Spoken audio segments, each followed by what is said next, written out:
गरुड़ पुराण की कथा आती है कि यमराज जी एक तोता को देख के हंस गए। तो तोता बोला कोई और हंस जाए तो बात बनेगी, यमराज हंस रहा है। तोते के मित्र थे गरुड़ जी, भगवान के वाहन। तो अपनी पहुंच लगाते हैं ना लोग, जब संकट में आते हैं तो अपनी पहुंच लगाते हैं, जैक लगाते हैं, हाथ पांव फैलाते हैं।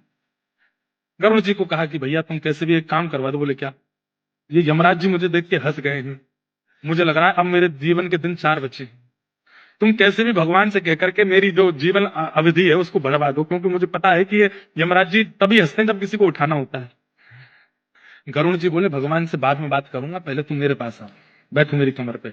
गरुड़ जी उड़ा करके उनको 7 समुद्र पार एक गुफा में ले गए और वहां भीतर ले जाकर के छोड़ दिया। बोले यहाँ रहो, यहाँ कोई नहीं आएगा, और 2-4-10 दिन यहीं बैठे रहना, सब ठीक हो जाएगा अपने आप। और मैं जाकर भगवान, मैं यमराज जी से बात करता हूँ, भगवान को छोटे काम के लिए क्यों बोलना? मेरी पहुंच तो सब जगह है। मैं अभी रसातल में जाके यमराज जी से कहता हूँ तुझको नहीं लेके जाएंगे, ठीक है? तो बड़ा खुश होता है, बहुत बढ़िया है, मैं यहीं रह लूंगा 4-5 दिन। यमराज जी के पास गए सीधे गरुड़ जी। गरुड़ जी तो भगवान के वाहन है, सब खड़े होते हैं, उनको देख के यमराज जी बोले आइए आइए। कैसे आए? बोले हम बस एक बात कहने आए हैं, फिर हमको जाना है वैकुंठ।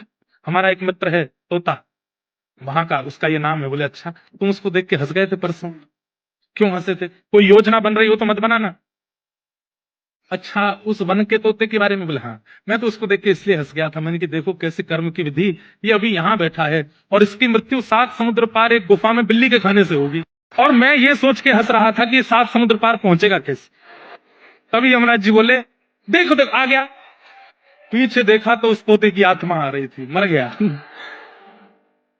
गरुड़ जी बोले मैं ही छोड़ के आया था इसे। आप कौन से जन्म का अब भोग रहे हो आपको नहीं पता है भैया, वो नहीं कर सकती है। इसलिए प्रसन्न रहो, नाम जपो, कथा सुनो, खूब आनंद से रहो। इस बात का दोष मत दिया करो कि हम इतना अच्छा अच्छा करते हैं, हमारे साथ बुरा क्यों होता है।